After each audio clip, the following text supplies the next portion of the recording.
Saludamos al doctor Sebastián López, catedrático universitario, experto en Derecho Constitucional. Doctor López, bienvenido, gracias por atendernos en este día sábado. Quisiéramos su punto de vista sobre la situación nacional, sobre todo aquellas salidas que pueden dar la Constitución y las leyes ecuatorianas a una crisis política que tiene con un enorme lastre deteniendo al país. Se ha hablado mucho sobre salidas para por lo menos atenuar esta grave crisis que se está dando, que se la ve sobre todo en las relaciones entre el Ejecutivo y el Legislativo y lo que está sucediendo en la Asamblea Nacional. Se ha hablado de muchas cosas, quizá lo ideal sería una especie de pacto nacional, acercamientos de carácter político, que es lo que aparentemente se estaría buscando con los cambios que se han dado en el Ministerio de Gobierno. Pero no se ha descartado totalmente otras alternativas, la de llevar a consulta popular, por ejemplo, el proyecto de ley de inversiones por parte del presidente de la República o incluso la muerte cruzada. En este espectro de posibilidades, ¿qué salidas ve usted? ¿Qué es lo que permitiría la Constitución de Ecuador y las leyes vigentes? Muy buenos días, Gustavo. No sé si se me escucha bien. Perfectamente. Bienvenido. Buenos días, muchísimas gracias. Bien, es un tema coyuntural trascendental, digamos, y esto no hace sino evidenciar, digamos, la tensión que existe y una tensión constante, cabe decirlo, entre el Ejecutivo y el Legislativo, no hace sino reflejar el diseño hiperpresidencial que ha instalado la Constitución ecuatoriana del 2008. Eso es necesario que quede claro, es decir, lo que estamos viendo hoy no es sino un reflejo del diseño hiperpresidencial que tiene instalada la Constitución a partir del año 2008. Y esta serie de mecanismos, digo yo, que más bien dificultan y no contribuyen con la democracia. Piense usted, Gustavo, una democracia débil como el sistema democrático ecuatoriano, una institucionalidad debilitada, y si a eso le añadimos la posibilidad de una muerte cruzada. ¿Qué es esto de la muerte cruzada? La posibilidad de que el Ejecutivo pueda disolver la Asamblea y a su vez la posibilidad de que la Asamblea pueda destituir al presidente. Si sumamos estas tres variables, institucionalidad débil, democracia débil y instituciones como estas de la muerte cruzada, lo que tenemos es una bomba de tiempo. ¿Qué tiene a su disposición el presidente de la República? Me parece ser que lo que ha hecho es correcto y lo primero es fundamentalmente insistir en el diálogo, es decir, abrir mecanismos, canales de discusión democrática para con la Asamblea Nacional. Por otro lado, me parece ser que dar una muestra de lo que supone una renovación al interior de su gabinete también es una muestra de querer abrir un diálogo, y eso es importante, tiene que ser leído como una condición para generar un nuevo diálogo. No creo que la muerte cruzada sea, digamos, la salida al problema coyuntural ecuatoriano. Primero, porque ¿qué nos viene luego de la muerte cruzada? Bueno, un poco más de lo mismo, diría yo. Segundo, la muerte cruzada no soluciona los problemas coyunturales, los problemas del Ecuador. Lo que nosotros debemos demandar es mayor calidad democrática, mayor calidad de la discusión en la Asamblea Nacional, un ejecutivo naturalmente mayormente informado, y eso no está pasando. Debemos insistir en el diálogo y no necesariamente buscar la muerte cruzada, que sería letal para la institucionalidad ecuatoriana. ¿Qué le queda entonces al Ecuador en su diseño, en su tramado institucional? Lo que le queda al presidente de la República es quizá una consulta popular, pero también he visto con preocupación cómo es que desde sectores del Ejecutivo han dicho que hoy se va a gobernar sin la Asamblea Nacional. Eso es inadmisible en un Estado constitucional de derecho. En una democracia eso es inadmisible. Hay ciertas regulaciones que por norma constitucional solo admiten regulación de carácter legal. Esto se conoce como el principio de reserva de ley. Piénsese usted, Gustavo, regular derechos y garantías fundamentales solo puede hacerse a través de ley. El Ejecutivo no puede a través de decretos regular ciertas situaciones. Las relaciones tienen que ser renovadas. Tenemos que demandar e insistir en el diálogo y la discusión democrática. Eso es lo que deberíamos demandar. La consulta popular es una salida. Hay quienes también hablan de una asamblea constituyente y una nueva constitución, pero esto me parece también extremo. Analistas que han pasado por estos micrófonos defienden, doctor López, y lo hacen con un buen grado de razón, la independencia de la Asamblea y señalan que por equivocadas que puedan ser sus decisiones, y esto juzgadas además a través del filtro de cada persona, de cada sector que mira sus acciones, se tiene que aceptarlas como parte de la democracia. Pero hay una faceta evidente, la baja calidad de la clase política ecuatoriana, particularmente concentrado esto en la legislatura. Bueno, yo coincido quizá con esos criterios, y es que efectivamente en democracia cabe la discusión, cabe este ida y vuelta entre el Ejecutivo y el Legislativo. Lo que debemos insistir, repito, es en la calidad del diálogo y la deliberación democrática. Un Estado constitucional que se precie de serlo ha de insistir en la calidad democrática, en la discusión y la deliberación. Otro problema naturalmente añadido es el tema de los partidos y movimientos políticos. ¿Cómo es o cuál es el rol que cumplen los partidos y movimientos políticos como estas correas de transmisión del sentir popular para con la sociedad? Es decir, ¿qué nos ofrecen en cuanto a candidaturas, en cuanto a listas? Y me parece que ahí existe una responsabilidad importante de los partidos y movimientos políticos, de las figuras y cuadros políticos que son puestas a consideración del voto popular, y también una responsabilidad importante de la ciudadanía, quien tiene que elegir. Lo que realmente preocupa es esa calidad de discusión que tenemos en la Asamblea Nacional. Ese nivel de discusión, debate y deliberación es lo que preocupa. Yo creo que en una democracia, naturalmente, el Parlamento no está para aprobarle todo al presidente y luego entender eso como gobernabilidad. Sin duda, el Parlamento ha de criticar, ha de ser propositivo, ha de oponerse a ciertas condiciones que propone el Ejecutivo, pero esto no necesariamente tiene que ser visto como una obstrucción dentro del sistema constitucional. Nótese que para la muerte cruzada y quienes están pensando en la muerte cruzada son causales taxativas establecidas en el texto constitucional. Es decir, no cabe sin más la aplicación de una institución de la muerte cruzada. Esta muerte cruzada opera cuando el presidente de la República constate que el legislador se hubiese arrogado funciones que constitucionalmente no le competan, y ahí deberá mediar un dictamen previo de la Corte Constitucional, cuando la Asamblea Nacional se hubiese obstruido de manera sistemática e injustificada al Plan Nacional del Desarrollo y cuando exista una grave crisis política. Esas tres facultades luego se repiten dos como posibilidades de la Asamblea Nacional. No creo que deba ser entendido o debamos tener una lectura como una obstrucción sistemática, deliberada, reiterativa, injustificada por parte de la Asamblea Nacional. Creo que debemos insistir en la discusión democrática, en la deliberación democrática. Mucho mal le haría aplicar una institución de una muerte cruzada y una institución que más ha servido para el chantaje político. Recuerde ustedes de que está instituida en la Constitución del año 2008, la muerte cruzada no ha servido sino para el chantaje de los presidentes, para el chantaje de las cámaras legislativas, y que de cuando en cuando van insinuando la aplicación de la muerte cruzada, una institución que además en este sistema débil de democracia, como repito, no hace sino agudizar las crisis políticas. ¿Cómo ve usted esas otras salidas que aparentemente busca el Ejecutivo? La creación o el rescate, la restitución del Ministerio del Interior, que fue parte de la estructura de los ministerios que se mantuvo durante el correísmo.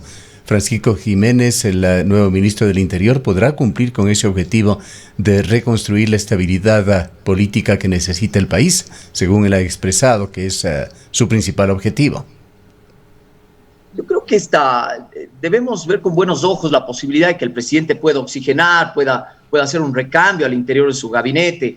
Esta división de lo que supondría el Ministerio de Gobierno y el Ministerio del Interior me parece positiva. Existe una especialización en lo que constituye la seguridad nacional y que debe ser asumida por un sector, y por otro lado el Ministerio de la Política, que tiene que manejar un sector específico para generar esta nueva relación y esta dinámica que debe haber entre los diferentes sectores populares, la Asamblea Nacional, el Ejecutivo. Eso es sin duda positivo. Pero yo veo que cada vez se le van acortando más las herramientas al Ejecutivo, y esto obedece sin duda a su falta de coherencia respecto de lo que se dice en el discurso y lo que se hace en la práctica. Por un lado, se habla de la tutela de los derechos, se habla de la protección de los derechos, se habla de actuar en favor de los más desposeídos, se habla de asegurar la seguridad ciudadana, y me parece ser que por otro lado, en la práctica vemos todo lo contrario. Y eso deslegitima la actuación del poder público y naturalmente digamos, enerva estas relaciones entre el Ejecutivo y el Legislativo. Yo creo que el Ejecutivo tiene que ser coherente con una política pública clara, el diseño de la política pública tiene que ser conocida con la debida anticipación, tiene que ser socializada, tiene que informarse, pero sobre todo debe estar orientado, Gustavo, a satisfacer los derechos fundamentales de la ciudadana y ciudadanos ecuatorianos. Siempre que estemos pensando en satisfacer intereses de grupos de minorías o algo, naturalmente vamos a tener este estallido social, porque es que naturalmente los derechos están creados para esa tutela, para esa protección especial de quienes más necesitan. Falta coherencia, creo, dentro del Ejecutivo. Naturalmente, esperemos que esta renovación al interior del gabinete le permita tener una mayor posibilidad de diálogo con la Asamblea Nacional. Y en cuanto al legislativo, ¿cree usted que en algo para solucionar la crisis podría ayudar la salida de Guadalupe Llori? Esa evaluación que se intenta hacer al CAL tiene un claro objetivo, el de sacarla de la presidencia. Mire, Gustavo, yo creo que la Asamblea es lo que tenemos, digamos. Si uno diría, ¿qué tal la calidad de discusión en la Asamblea Nacional? Pues bueno, es nefasta, ¿no? Uno echa mucho de menos que no exista una calidad democrática, una calidad de discusión y deliberación pública dentro de la Asamblea Nacional, siendo el órgano mayoritario y democrático por excelencia. No creo sinceramente, Gustavo, que la salida de Llori o no, o el ingreso de un nuevo legislador a la presidencia, que en este caso sería el vicepresidente, vaya a cambiar el tono dentro de la Asamblea. Pero de alguna manera puede verse también como una muestra de poder insistir en este diálogo que acá he repetido. Lo trascendental y lo importante es que nosotros podamos tener como ciudadanos opciones políticas para elegir en un futuro y que los partidos y movimientos políticos también se comprometan con la ciudadanía para que aquellas candidatas o candidatos que son puestas a elección popular no sean aquellas personas que sin duda simplemente la política les es ajena, la discusión pública no les interesa. Yo no creo que la Asamblea vamos a tener una mayor discusión, pero esperaría que al menos los canales de diálogo puedan estar mayormente abiertos para con el Ejecutivo. Eso es importante en la democracia. ¿Cómo ha visto, por otra parte, el movimiento de las fuerzas políticas en la Asamblea Nacional? Uno de los movimientos que evidentemente se mantiene bastante sólido es UNES, si no me equivoco, ha tenido solamente una baja y es el bloque más grande de la Asamblea. Mientras tanto, todos los demás partidos, Social Cristiano, Creo, Pachacútiga ahora, Izquierda Democrática, con la expulsión de quien fuera hasta hace poco su jefe de bloque, incluso Concertación, en esa alianza de dos que se hizo entre César Montúfar y Fernando Villavicencio, no han podido mantenerse unidos, simplemente sin acotar nada desde nuestro punto de vista personal. ¿Cómo ve usted el movimiento de esas fuerzas políticas allí en la Asamblea? La Asamblea, como el máximo órgano de deliberación y discusión pública, no está mal que puedan existir pactos o acuerdos, pero lo que sin duda vemos con preocupación los ecuatorianos es esta falta de coherencia nuevamente a nivel del actuar ideológico y político de los partidos y movimientos políticos. Por otro lado, también es preocupante, Gustavo, que, por ejemplo, algún asambleísta decida tener un criterio muy particular, por ejemplo, favorable en torno a la ley de despenalización del aborto y luego particularmente sea castigado por ese movimiento político al cual representa. Parecería ser que todavía tenemos cacicazgos dentro de los partidos o movimientos políticos y esto sin duda desnaturaliza el actuar y el accionar político. No creo que los acuerdos sean malos. En democracia los acuerdos son permitidos. Lo que pasa es que estos acuerdos se hacen a espaldas de la ciudadanía, se hacen pactando sin duda cuestiones que son, digamos, cuestionables, digamos, por decirlo menos, en una democracia, y eso realmente es lo que preocupa. Creo que la calidad de la discusión que tenemos en la Asamblea es lo que más llama la atención, lo que más preocupa a los ecuatorianos y es a lo que debemos apuntar en un futuro, a cambiar ese nivel, esa calidad de discusión que tenemos en la Asamblea Nacional, porque es que naturalmente que una ley pase sin ser discutida, que una ley pase por el Ministerio de la Ley, que no se discutan cuestiones trascendentales para la democracia ecuatoriana, eso es lo que preocupa y naturalmente eso deteriora el régimen de partidos, deteriora la democracia. Leía un libro hace poco, ¿Cómo mueren las democracias? Se llama este libro. Fíjese usted, en Norteamérica, las democracias, los guardianes de las democracias son los partidos políticos. Aquí particularmente los partidos políticos son los sepultureros de la democracia y eso no puede ser. Los partidos políticos deben estar vivos, deben estar activos, los partidos políticos deben robustecer y fortalecer la calidad de discusión democrática y a eso debemos apuntar. Quizá y muy probablemente, Gustavo, sea necesario también una reforma a la ley de elecciones, al Código de la Democracia. También pasa por repensarnos actuar de los partidos y movimientos políticos. Finalicemos como punto de vista suyo como profesional del derecho sobre esa especie de articulación que se ha hecho entre el derecho y la política. Hay situaciones de carácter legal que se han desencadenado con la crisis. ¿Qué tan pertinentes fueron las denuncias de Lasso y la forma de hacerlo? ¿Se observó el debido proceso? Me refiero a aquellas acusaciones de coerción, de pedido de prebendas, incluso dinero en efectivo, decía el presidente de la República, por parte de asambleístas de Pachacutic y por otra parte las denuncias relacionadas con tributación contra el líder de Izquierda Democrática. Esto también nuevamente es lamentable que nosotros tengamos que asistir de tiempo en tiempo a la democracia ecuatoriana a ver esta calidad de show que pasa en nuestro sistema. Estas denuncias de ida y vuelta del toma y daca es lo que nosotros cuestionamos. Nosotros debemos insistir, digamos, y como ciudadanía estar presentes y ser críticos con lo que pasa y con lo que sucede en nuestra democracia. Ya se ha hablado muchas veces sobre la judicialización de la política o la politización de la justicia. Esto es algo que no desaparecerá, pero lo que nosotros debemos exigir es el respeto a la Constitución, el respeto a la institucionalidad. Y bueno, si existe una denuncia, si esto ha pasado, que la misma sea oportuna, que sea canalizada ante los órganos competentes, pero no una suerte de chantaje que de tiempo en tiempo sale cuando efectivamente no se ha adoptado mi plan o cuando no me es conveniente a mis intereses. Esto creo que debemos superarlo y esto solo se supera con educación, cultura de los derechos, cultura política y naturalmente apropiarnos de la institucionalidad. El respeto a la institucionalidad es básica, porque es que acá vemos con mucha preocupación cómo es que se hace, se deshace, se deforma la ley, se deforma la Constitución. Hoy se habla, fíjese usted con total ligereza, Gustavo, que podríamos adoptar una nueva Constitución a través de consulta popular. Y lo peor es que esto lo hacen algunos pseudo profesionales, pseudo académicos que dicen de manera suelta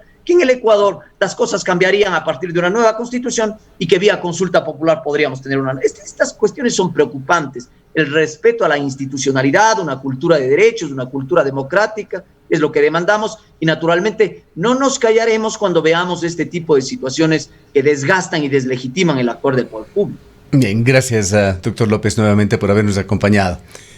El doctor Sebastián López es profesor de la UD, experto en Derecho Constitucional.